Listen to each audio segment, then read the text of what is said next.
Welcome to the 6th Annual Early Math Symposium. I'm Carolyn Pfister, one of the Early Math Project team members.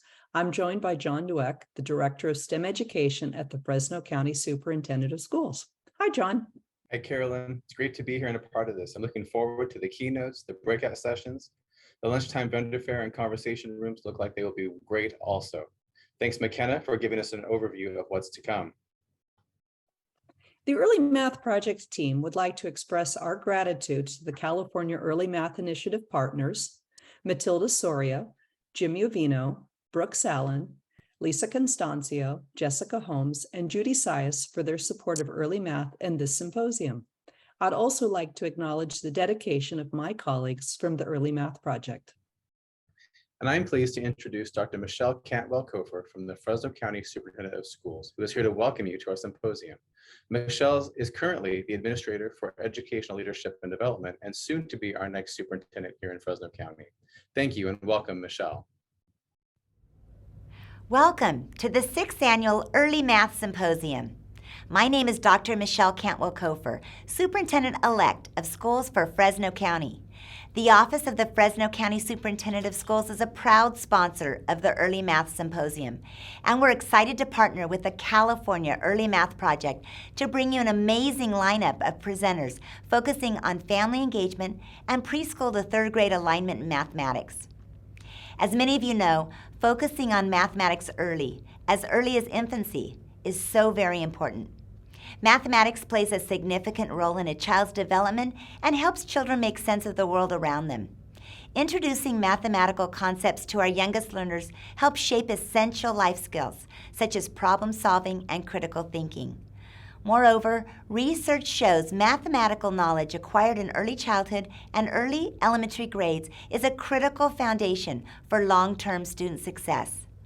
A child's math ability when they enter school has proved a better predictor of academic achievement, high school graduation, and college attendance than any other early childhood skill.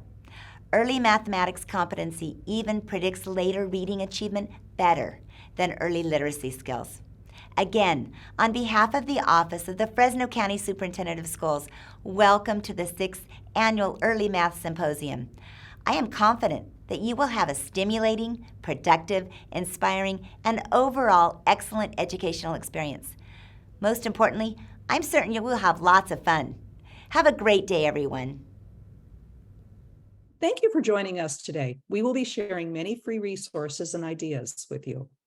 Please reach out if we can be of support or if you have questions. We are always interested to hear your ideas for future symposiums and appreciate hearing from you.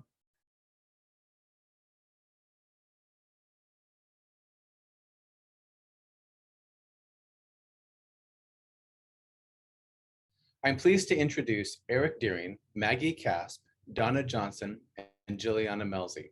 Their presentation, The Promise and Practice of Family Math for Young Children, will discuss scientific evidence that demonstrates the importance of early math for later achievement and the impact families have on young children's mathematical development. They will also address the powerful role that cultural strengths play in family math. Thank you for being with us today.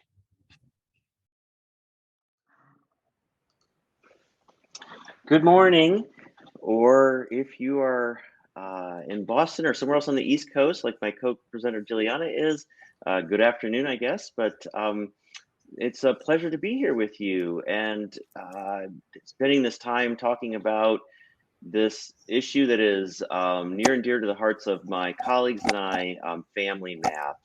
We are deeply appreciative to the California Early Math Initiative for inviting us to join you today and look forward to an exciting symposium. Before I jump into the talk, I do want to give you, though, a little overview of the structure because you're getting a bit of a 4-for-1 here where it's myself and 3 colleagues who'll be presenting. And together, we're hoping to bring together the state of the evidence on the research of family math with the state of best practice on family math. And to do that, I'm going to kick things off with a few definitions and as well as an overview, very brief overview of the state of research on early math and family math. And Just to tell you a little bit, I'm a professor at Boston College, and I'm also a member of the Development in Research in Early Mathematics Education Network, which I'll tell you just a little bit more about in a second. But then following me, Juliana Melzi will be presenting on work that she's been doing with Spanish speaking and Spanish English bilingual families in New York for several years now, and most recently really focused on family math. Juliana's professor at New York University. She's also a member of the DREAM Network. And we'll be talking about the importance of considering cultural strengths when we're thinking about family math. And so we'll get to listen to her talk about that. And then we'll transition to this practice aspect of the talk where Margaret Caspi, who's from the National Association for Family, School, and Community Engagement, and also an affiliate of the DREAM Network, and her colleague Donna Johnson from the Erickson Institute and their Early Math Collaborative, they'll be co-presenting on some community partnerships that they have been building and deeply involved in around the country, and really focusing on the state of best practice in family math and thinking about working in community partnerships on this topic. So as I've mentioned now a few times now, this Development, Research, and Early Math Education Network, or DREAM, this is a network of researchers and scholars from around the country that have expertise in early math education, early math learning, and family math. And we've come together with funding from the Heising Simons Foundation to develop and study free resources for a variety of audiences that are interested in and working in the fields of family math and early math more generally. And so we have an entire set of resources and activities available for any family facing practitioner that are focused on family math. And they are resources and activities that are designed to provide background on early math and family math, as well as hands-on materials that they can just grab from our website and use in their day-to-day practice. We have another entire website that is for early education teachers that includes a variety of activities that can be used in center times, can be used in whole group time, can be used across the preschool day. And we have a site that is dedicated to teacher educators. For those of you who are training early education teachers, we are having a suite of materials and resources for you as well. And then I've also just thrown up some, if for those of you who are on Twitter, we do a lot of sharing on Twitter as well, including blog posts and the latest and greatest activities that are popping up on our website. And I've also included there the Erickson Math Twitter account as well, because they too, I didn't get time to put their website up, but they too share and have available a number of different resources for educators, practitioners, and others. And so make use of that, and know that that's really the background from where this talk that we're giving today is really coming, as well as our other work in this field. So as I mentioned, though, I want to start off with really focusing on and giving an overview of what we know from the research about the importance of family math. Before I dig into that, though, I think it's important just to give a definition. When we say early math, what are we talking about at DREAM and at Erickson and in general, many of the folks who are super excited about, this, mathematics for young children, we're talking about all of the ways that children encounter, talk about, and learn about numbers and counting, shapes, measurement, patterns, spaces and places in their spatial world, and simple addition and subtraction, as well as collecting data about their world. And we know in doing that from the research, really outstanding neuroscience, developmental science, and education science showing that children are born ready to learn about the world in mathematical ways. This is not something that they come unprepared for. They come prepared to learn about it. Do they know everything when they're born? No, they need support and scaffolding and enriched environments and caring adults, but they come prepared to do this. And they when they do it, when they develop early math skills, This provides them a foundation on which more advanced math skills are built, and provides, we know from lots of research now, provides a critical foundation for success in school and beyond school. So it's important. And it's important to understand the ways that children are doing this. And so children are active math learners. They're best learning when they're exploring, when they're experimenting, when they're following their interests, and in conversations with adults and peers about math. And that's true whether we're talking about in the classroom, on the playground, at home, in the neighborhood, in the library. These, what we know about the way that children learn applies to all of the contexts in which they're learning. And there are a lot of those contexts when it comes to math learning, because we also know that math learning can happen just about anywhere, anytime. It's hard to find a place and a time that math learning can't happen for families and in classrooms, by the way. And this learning, we know now, is, as I mentioned briefly, is quite critical for children's longer term achievement and life chances. And so many studies, correlational, some experimental, showing that early math skills are predictive of achievement, both in math and in reading, through middle childhood and into high school. And this is really exciting news. For those of us who love math, this is great. But I also just want to remind you and just underscore the fact that this doesn't mean that early math skills are an inoculation against later underachievement. We don't just stop at the end of early childhood in terms of our hopes for enriching children's lives. And in fact, growth in mathematical thinking during the school years is also a very strong predictor of later achievement. So this is not about either or, this is about both. That starting early really matters and it's very valuable for children, but it's not the end of the road. And mathematical thinking is not the only aspect of child development that we need to care about. Mathematical thinking comes within a child who is also engaged in literacy and language learning, working on developing self-regulatory skills, has a social emotional life, as we're concerned with their health. And all of these aspects of development are entwined and depend on one another. And so mathematical thinking we want to think about as part of this developing whole child. Um, from there, though, when today, we're really hoping to convince you of the importance of what's happening in families and the importance of lifting that up and supporting families in the great work that they can do and the strengths they have in order to be helping their children with math learning. But I just want to define for you here this term that we're using at Dream, and in other places around the country, you'll see it, family math. We include here the many ways that families can explore math in their everyday lives through conversations, through a wide range of activities in the home and around the home that use math, through making meaningful math conversations, and for making math meaningful and positive for children through conversations in these activities.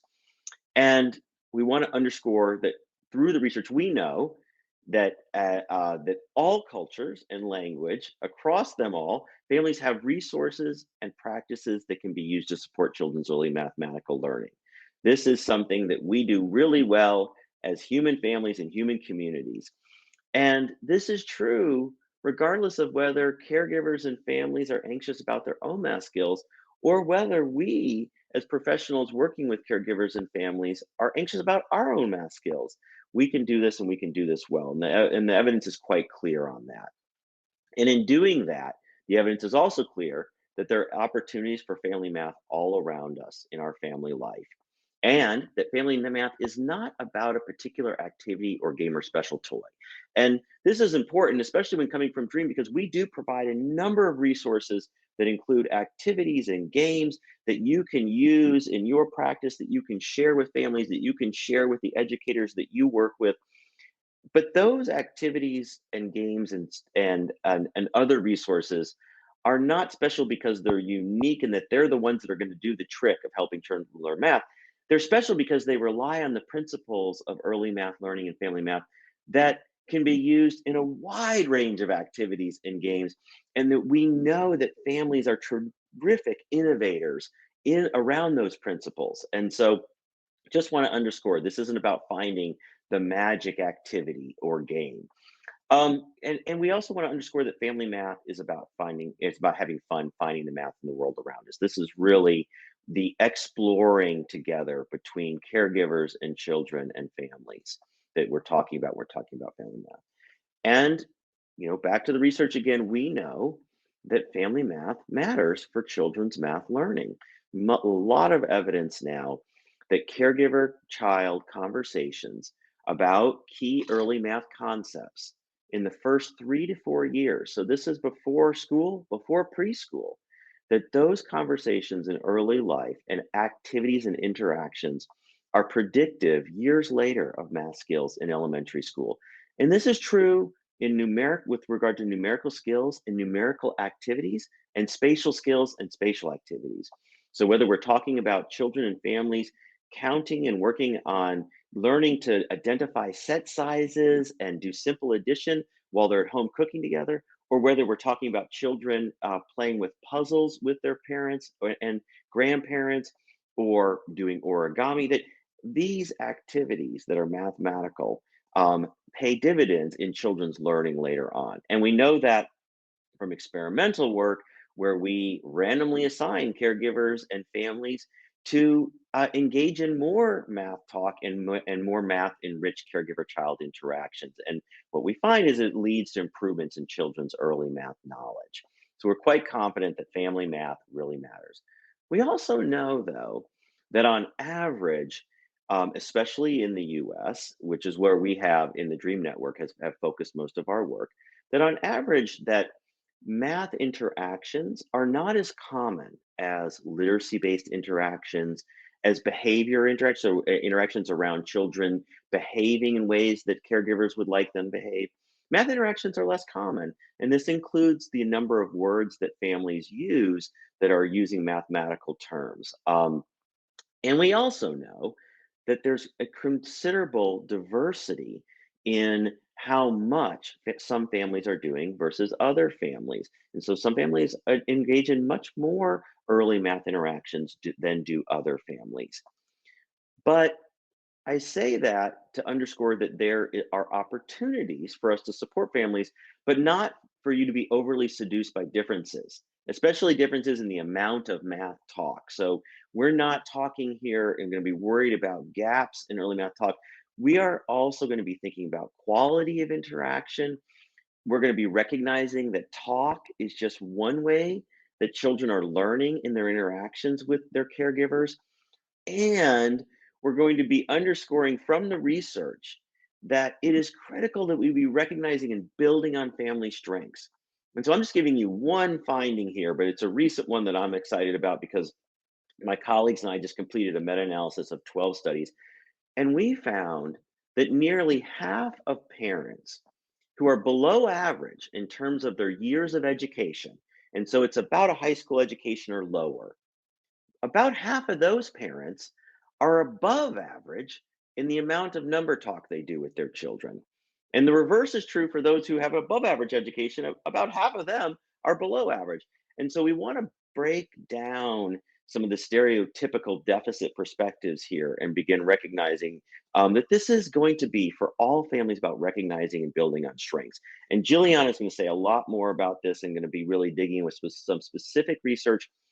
But I also then want to tailor that and juxtapose it with the fact that despite these strengths that families have, we also live in a world, and we know with considerable evidence that children are growing up, those who are growing up in marginalized communities face many obstacles to realizing those family math potential and their math learning potential, including the obstacles of economic segregation, racism, language barriers, and the barriers that are created by the ways that we, in many fields and in society in general, in the US in particular, I'm talking about now, center white middle class approaches to child rearing, schooling, and family support.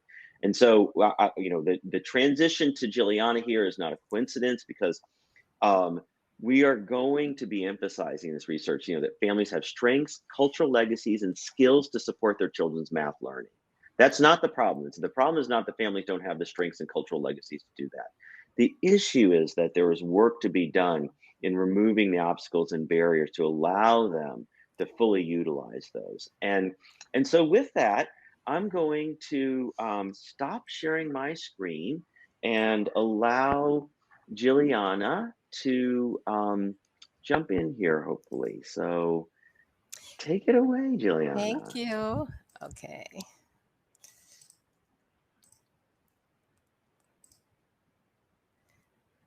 Okay, great. Can you see my screen fine? We can. Fantastic. Well, thank you, Eric. Good morning, good afternoon, depending where you are. I'm really, truly thrilled to have the opportunity to share my work with you on family math. Before I begin, though, what I wanted to do is just give you a glimpse of who I am so that you can position my research and my perspectives. So my research on Latina families, which is whom I focus mostly, is informed by a myriad of my lived experiences as a Latina student first, as a Latina scholar now. My experiences as a literacy teacher in a project serving Central American refugees, my conversations through many, many years with immigrant Latina families of young children living in the United States, and my own mothering experiences of a young bilingual, bicultural Latina child who attends a public school in New York City. You will hear me use the term Latine to refer to individuals and families who can trace back their national origins and cultural heritage to a Latin American country. I prefer the term Latine over Latinx, which is used in the United States mostly. So the main point of my talk is really to underscore for you that family math is cultural. So as Eric said, early math is embedded in the everyday activities of families. And if you take a look at the photos to your left, I think, all these activities here in the photos involve children and have the potential to and are likely supporting the development of early math concepts and also math language, math vocabulary that then is going to be important for children's development of math skills in school. Even though these activities probably have not been designed for the main purpose to foster math skills. These formative family math opportunities are informed by culturally grounded socialization goals.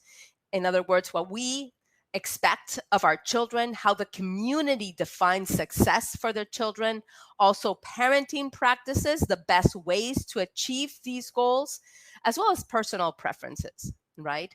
So let's take a look at two potential sources of cultural variation. The first one is in the actual home activities that provide learning context for young children. And we can think about these as falling within a continuum. So on the one hand, you have child-centered activities. That is, activities that are really focused on the child, such as playing with children or sharing books with children. These, and then on the other side of the spectrum, or the continuum, you have family-centered activities, right? So those activities that are really focusing on the functioning of the family, such as household chores, setting the table, running errands, helping with cooking. In Latina families, there's a lot of language brokering going on.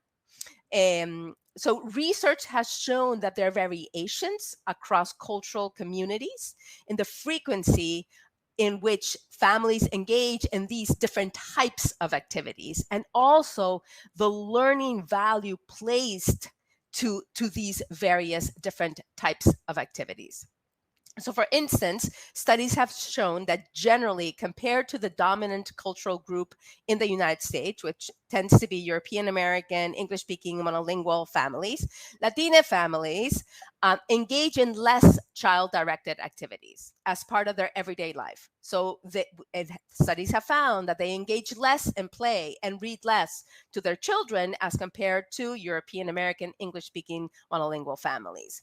This differs then from this dominant expectation that these are the only ways of supporting children's learning, right? And it has prompted researchers to develop interventions that encourage Latina families to read more, to play more with their children, and to do so in particular ways.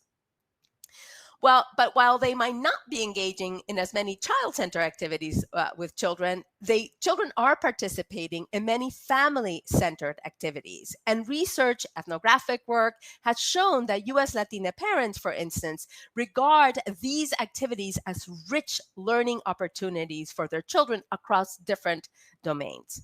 It is super important that you don't think about this as a dichotomy, but you actually think about them as a continuum, because families are going to engage in various types of activities, and depending on various factors, for example, children's age.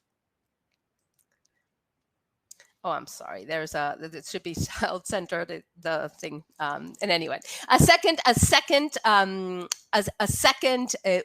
cultural variation is the ways in which adult caregivers interact linguistically with their children, right? So again, you can have child-centered activities, and also now, rather than family-centered, we're calling them situation-centered practices. So child-centered language practices and situation-centered practices. So child-centered language practices emerge when young children, including nonverbal children, have a higher or equal status in the community and the family. So they are regarded as equal conversational partners, and the focus of the interactions that they have, the conversations that they have with young children, the conversations that adults have with young children, are going to really be to foster children's cognitive language. So because of that, the adult is going to adapt the situation, the linguistic situation, to match the skill level of the child. And then the conversation that is going to arise usually is going to follow the child's behavior. So the caregiver is going to respond to whatever the child is interested in. So on the other side, you have situation-centered approaches, and these are going to happen, these are going to emerge in communities where children are expected to obey elders and authority figures. So in other words, they do not have the same status as their caregivers. The practices then are going to be focused on helping children be part of the community, be part of a group. So to a certain extent, the practices and the interaction practices are going to be fostered more on supporting children's socio-emotional learning. So the caregiver then, when they are in conversations with children, are going to tell the child what to do and how to engage in that particular moment. Right? So they're going to be using more directive language, and the conversations that arise are going to be adult driven. But what's important to remember is that as the child gains more skills, the parent is going to ease their scaffolding. So again, it is important to think about this not as dichotomies, but also as continuums, because then parents are going to change and adopt different practices depending on various different factors, including the age of the child. So these are two potential sources of variation. And what we find with Latina families, for example, is that they do tend to, especially in child-centered activities, they tend to adapt more, and tend to use more situation-centered language practices. So the problem really is not that there are cultural variations. We know that there are cultural variations. It is how these cultural variations are interpreted. So taking Latina families as an example, we see that they have a preference during the preschool years to engage in family-centered activities with their children because they find value in them, to use situation-centered language practices. So the issue really is a lack of alignment between what families are doing and therefore what skills children are bringing from home to school, and the educational expectations of what they should be doing and what skills children should have at a particular point in time, which has emerged from years of developmental research conducted with a particular subsection of the population. This lack of alignment often leads to a deficit view. So in other words, children from these communities, such as Latina children, are perceived and talked about as if they were empty glasses. We as a society focus on what they have not achieved upon a school arrival, what their families have failed to do for them. There is an implicit view that they are less than for not doing it, whatever it is. What ensues naturally is an attempt to identify the gap and then to close the gap, to fill the glass, to teach parents how to do it right, disregarding that there is liquid in that glass. This deficit view reflects and perpetuates systemic social and racial inequities because it hides the underlying issue, which is that misalignment between home and cultural expectations of the larger society.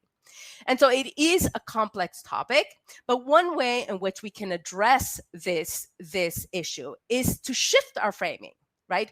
It is, I know that is easier said than done, but it is a potential solution. So we can focus on what is present. We see the glass as half full because it is half full. It's always been half full. So we then approach culturally, linguistically, socioeconomically diverse families with humility. We're open to listening to them and to learning from them so that then we can build from what is already present. So my research on family math does just that, right? I am interested in uncovering what family math looks like in Latina homes to make visible for others what might not be visible yet. So for the project, I interviewed 75 parents from a low-income immigrant enclave in New York City, mostly a Latin American immigrant community. The children in my study attended a local bilingual Head Start with whom I've partnered for the last 15 years. Parents had no idea that we were interested in math at all. They were told that we were just interested in how children learn from adult caregivers. And so one question that we asked from our data was, what do Latina caregivers think about math, right? If they're asked, when you hear the word math, what do you think about, right? And what we found was that all caregivers thought and talked about math, some in more nuanced ways than others, but all were able to define math for us and give us their open and honest opinions about what math was, as you see from these examples. So we found that most parents had made positive attributions to math, shown in the green, whereas the minority had negative math attributions, shown in the white. So I'm not the only researcher that has found this. There are very few studies that have focused on US Latina families, but these few studies do show that Latina parents value math and they do see it as a role to support children's math learning at home. We also found that Latina parents defined math along quantitative dimensions, so numbers, counting, operation, measurement, more so than any other dimensions. And then finally, corroborating also past work that has been done in non-math areas, as we saw earlier in the talk, parents reported using math in more family-centered activities, such as dispensing money, traveling, scheduling, more so than in child-centered activities, which are shown in the white.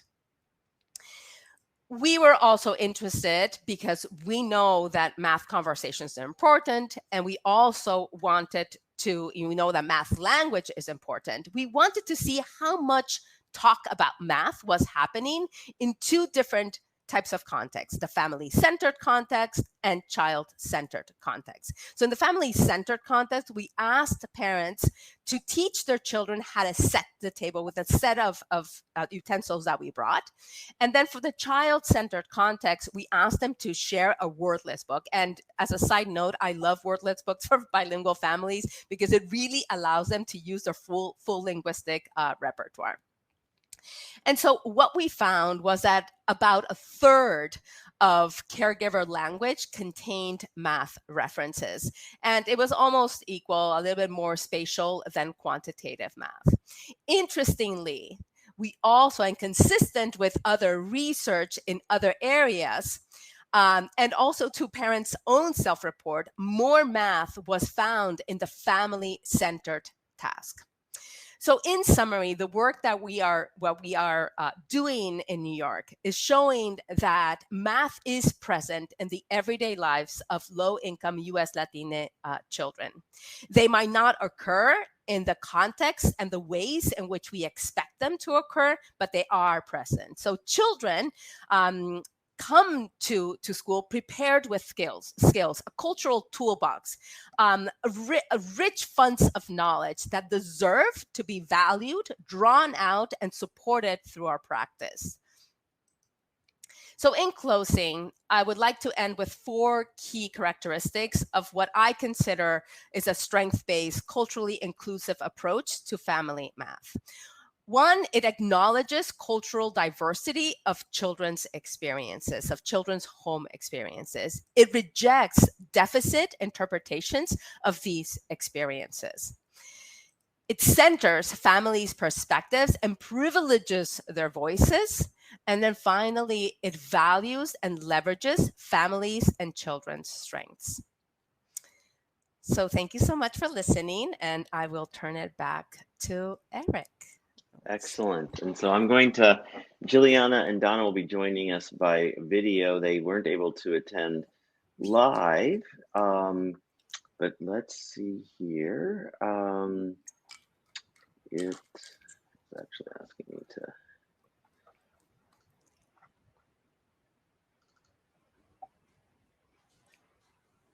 Okay. Thanks so much, Eric and Juliana. We are thrilled to be here today to talk about how the great research that you've just shared is being applied to family math practice. I am Maggie Cass, and I am a senior research consultant at the National Association for Family, School, and Community Engagement. We are a nonprofit membership organization that really works to connect research practices, practice and policy to promote innovative strategies in family, school, and community engagement. And I am so happy to be joined here today with Donna Johnson and Eugenio Longorio Sainz. And Donna, do you want to say hello? Sure. Hi, everyone. It's so good to be here with you today. As Maggie said, my name is Donna Johnson. I'm the Assistant Director of School Supports for the Early Math Collaborative at Erickson Institute. And Erickson is a graduate school around all things for children from birth to age 8. And Eugenio? Hola a todos. Soy Eugenio Longoria Sainz. I am the founding director of the National Center for Family Math, a new initiative of NAFSC, and I'm also very thankful to be here with all of you today. And together, as you've just heard, we are part of the Center for Family Math at NAFSC. So I thought I'd actually turn it right over to Eugenio to tell you a little bit about the center. So Eugenio, why don't you take it away? Absolutely. So as I just mentioned, the center is a national new initiative of NAFSC. Our purpose is to work to advance research policies, practices, partnerships, and systems that inspire, harness, and amplify the power and love of math through family and community engagement. As part of this extensive work, and over the last couple of years, as part of strategic planning, 5 priorities were outlined. And those are, as you can see on the right-hand side, practice, capacity building and partnerships, communications, outreach, policy and advocacy, research, and sustainability. Each of those areas then also outlines 3 specific objectives that will speak to our logic model that you see in front of you now. Primarily, the idea is that this logic model and through this work, we will achieve the following 4 outcomes. Practitioners, researchers, and school and community educators have knowledge, skills, and dispositions to enhance family math and support families, children, and youth.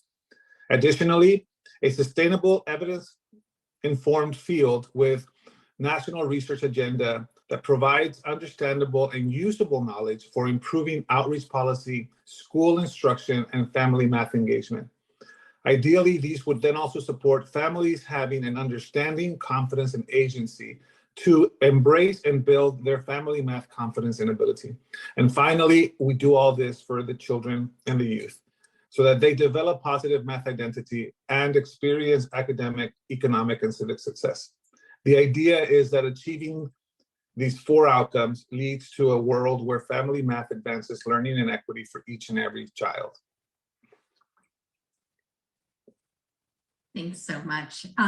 So as part of the National Center, we've been involved in a variety of initiatives. And one exciting area that we really just recently brought to a close, and hopefully will be starting up again soon, is the Family Math Practice Network that we're really excited to tell you a little bit more about here today. So over about a period of 1.5 years, with the leadership of Education First, 12 organizations from across the country that you can actually see on the screen joined together in a practice network. And the goal of the network was really to create dialogue among network members to honor, value, and appreciate everyone's common and divergent work. A secondary goal was to deepen shared learning among all of the network participants, especially related to culturally sustaining family math practices, the importance of informal settings for family math learning, and also parent leadership. And a final goal of the work was really to disseminate lessons learned to the larger field to contribute to movement building. And really one of the, focuses of the work throughout our time together was that a real conversation started to emerge among the group around what is it that family math professionals know, do, and believe to promote family math and equity. And what emerged from these conversations is that family math professionals reflect, they connect, they collaborate, and they lead alongside families. They reflect on their own experiences with mathematics and mathematics in the communities they work in. They connect with families around family math and collaborate with them to develop new and exciting family math programs and services and ideas. And family math professionals really lead alongside families to advocate for more robust family math ecosystems in their communities and beyond. And some of this work is highlighted in the new report you can see on the screen, the Family Engagement Core Competencies. That's really an anchor for family-facing professionals more broadly to engage with families, and that's really based on over 3 years of research. So what Donna and I thought that we would do is really dive into these 3 areas more specifically and provide examples from the practice network of what this looks like in action. So really quickly here, as I alluded to before, Reflect is about family math professionals looking inward to think about their own math experience. We know from the research that we just heard that many families and family math professionals themselves feel math anxiety. So it's important to take a step back and reflect on our own experiences. And it's also critical that family math professionals respect, honor, and value the family math families and communities bring. So this really means examining different ways mathematics are situationally practiced in different communities and reflecting on how many practices that are mathematically based might not be immediately visible. So Donna, I know that reflection was a really big part of what the Practice Network did. So I'm going to hand it over to you to share a little bit about our storytelling. All right, thank you, Maggie, so much for doing that. And so I want to start with a story. I guess I get to be the storyteller for the day. And to help the Practice Network members, you talked about this whole idea of reflection, and to help the Practice Network members to begin to reflect on their own math stories and what brought them to the math work that they were engaged with families and communities. We worked with the folks from Storytellers for Change. And this experience was very powerful for so many people. As we worked on our own stories individually, we began to think about, what stories do we want to tell? And how do we want to connect our personal stories with larger questions and bring these stories to connect to bigger ideas of systems change? So one thing we saw was, like I said, the power of the story. And as we began to listen to each other's stories, Maggie, I gave everyone deeper insight into the importance of their own work with family math and the importance of the word family. So the story I want to share is about one of the Practice Network members and some work that they were doing. They shared this story with us during our time together. So they were piloting a program where they were sending home family math kits targeted at 3 to 5-year-olds, and then checking in with the families to see how the families were using them with the kids. And the story I want to tell you is about Rosalind Jose, who was I think he was 3 or 4 years old, and his older brother Josue, who was, I think, 8 years old, and what happened with them. So they sent the backpack home. Actually, it's a lunchbox. They sent the kid home, and then they checked in sometime later with Rosalind, the mom, to see how it was going. And when she began to share, she was so excited about how her older son Josue was really enjoying the materials. And the interviewers who had come back to check were a little concerned because the materials were targeted for 3 to 5-year-old. And here this 8-year-old is saying, how much, this mom is sharing how much the 8-year-old got out of the materials. And it would be really easy to jump to this deficit model of what this 8-year-old doesn't know, and all of these, we can kind of tick the boxes off. But they began to listen more to what Rosalind was sharing. And what she shared was Josue really enjoyed math. He really wasn't into reading and writing as much, but math was his thing. And so many times the kids that would come home were literacy focused. And, that really didn't grab him. But here was this kid that came in that was math focused. And for him, it was an opportunity to take on the role of teacher. And he began to engage with his younger brother, Jose, as the teacher. And that experience really strengthened his identity as a mathematician. It deepened those family bonds as they were working together as a family around these math activities that were, even though they were targeted for that 3 to 5-year-old range into that child, to Jose, it had a broader implication. And so just seeing how we don't always know how families are going to engage with the materials that we send, but we need to be open. We need to listen to the stories that families have to share. We need to listen without judgment. We have to look for the possibilities, and then we can begin to better understand how to serve families. And that was something that they learned from this experience.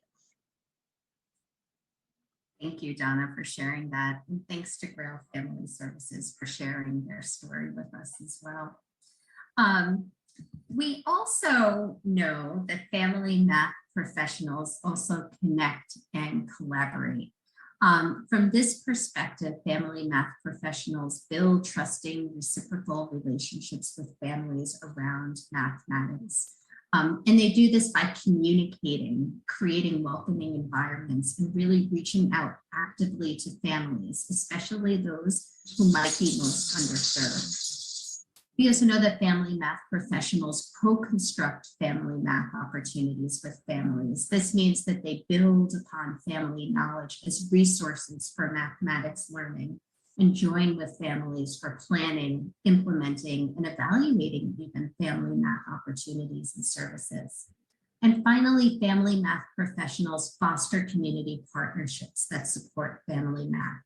This really involves establishing systems to expand how families link to math resources in the community, like settings like the library or after-school programs or in schools. And they even cultivate networks and connections among families to enhance and expand on their family math practices. So Donna, I know that you were hoping to share a great story here from one of our family math practice members.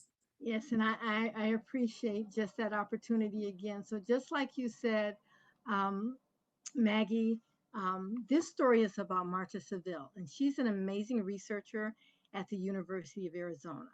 And a number of years ago, she hosted a number of family math workshops with a group of Mexican mothers called Talleres Matemáticos. So rather than coming in and teaching them about geometry and math, she wanted instead to create some opportunities to leverage the math that the mothers were using in their everyday lives. And there, in that way, create opportunities where everybody has something to learn and something to teach. And that model is so powerful, that everyone is a learner and everyone is able to share from their own knowledge. And this is how her famous example of papel picado emerged. And so that's what you see on the screen. Papel picado is a traditional Mexican craft that's quite typical in the Mexican context. And as you can see, it's using colorful paper that you create, and you create these intricate designs by cutting out shapes in a careful and pre-planned fashion. And if that's not math, I don't know what it is. You know, but this practice involved a lot of opportunities to explore with these mothers conversations about symmetry, and you could push it in all kind of different directions. I mean, you could talk about finding the area and the perimeters of the shapes that were cut out. You could talk about shaping, you know, so there's so much richness that could happen as these mothers were engaging in this craft. And it was through learning, through this task of learning to do papel picado, that Marta engaged in conversations where, like I said before, the mothers were taking turns being the leaders. They were showing her how to do the folding, and then she was elevating those mathematical concepts that were inherent in the work.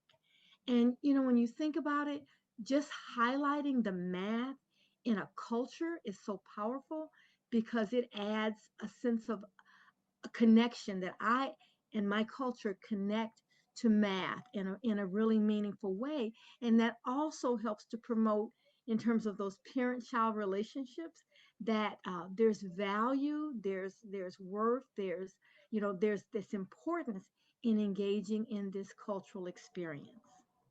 And Marta really used that, just this idea of the funds of knowledge that families bring, that we all have to pay attention to.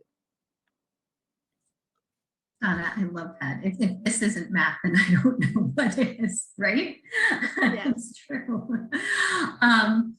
So finally, right, family math professionals lead alongside families. And leadership really takes, you know, the form of continuous learning about the field of mathematics, as well as the field of family engagement, and taking part in learning opportunities just like these. So for those of you listening right now, this is part of taking part in lifelong learning.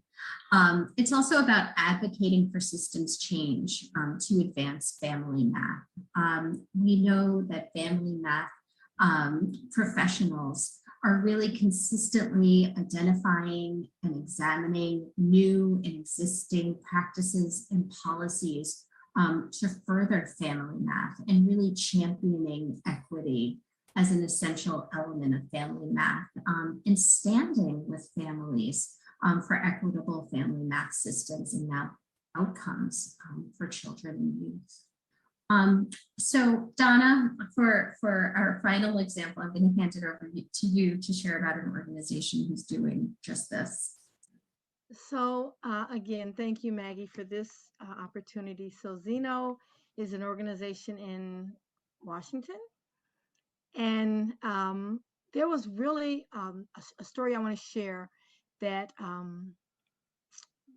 that they shared with us. It was a story that Jose actually shared, and we were talking about sharing stories in this whole context of storytelling for change.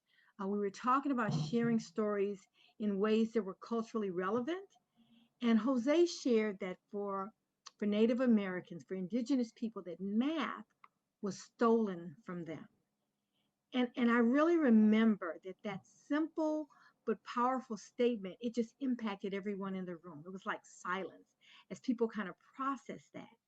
And it really caused everyone to rethink how they engage with families and how are they valuing the culture of the families that they were serving. Who were they bringing to the table? Who was having access not just to the services that the organizations were providing, but who had a seat at the table in terms of planning the services and the content and all of these different aspects that engage parents as leaders. So that idea of leading alongside, that it's not in place of the families and the culture that they bring, but it's with the families. It's learning from the families. And that statement of math being stolen from them was such a powerful, almost like a turning point in how people began to think about how they were providing services to families and communities. Thank you, Donna. So we thought that in closing, we would share a little bit of our own lessons learned from hosting the Practice Network, in hopes that this is something that those of you who were listening might be interested in being part of and taking part of in the future. We found that connecting, sharing, networking, and learning from the diversity of the group was really joyous and productive. Many of our Family Math Practice Network members really shared that this time was well spent and really furthered their work. The Practice Network sparked new ideas and led to both individual and organizational change. A number of our Practice Network members came together and applied for a grant, which they won, to further their work. There were a lot of new ideas for how to message the math work that they were doing. We also learned that there's really a pressing need to align, connect, and raise up and build on resources that each of us are doing and work in various community spaces to share those practices and processes among various stakeholders. And finally, I think this really speaks to the story that you just told, Donna. We need to respect and recognize that families already are doing math within their communities and daily lives. And what our role is really to expand who's at the table to sharing that process and co-create resources and ideas and services with, not for them. And that was something that really came through loud and clear through our work through the Practice Network.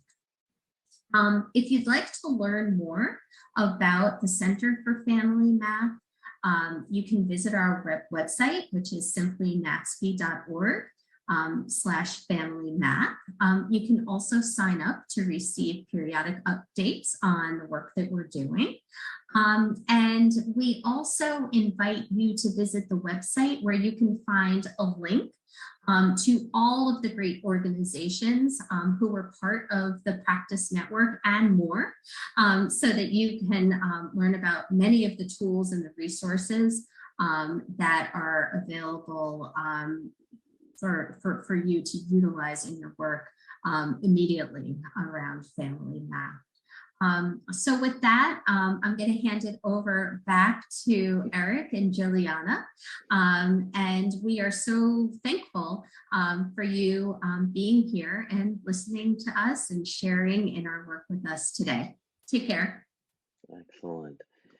Okay, so I did see in the chat that some people, the volume was low. I'm very sorry about that. I'm not sure exactly what was going on, but we are going to check with Maggie and Donna and Eugenio and make sure that they're okay. But hopefully we're going to be able to share the entire video, which also will help with anybody who missed any information as it moved along. So we're hoping that through Excel events that you'll be able to access that entire video. And if not, we'll at least be sure to pull out all of the information that was posted in the chat in terms of questions. But other than that, I just want to say thank you so much and give Juliana a chance as well to say thank you. We really appreciate this opportunity to be with you today.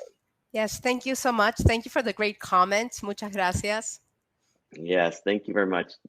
Have a great rest of the day.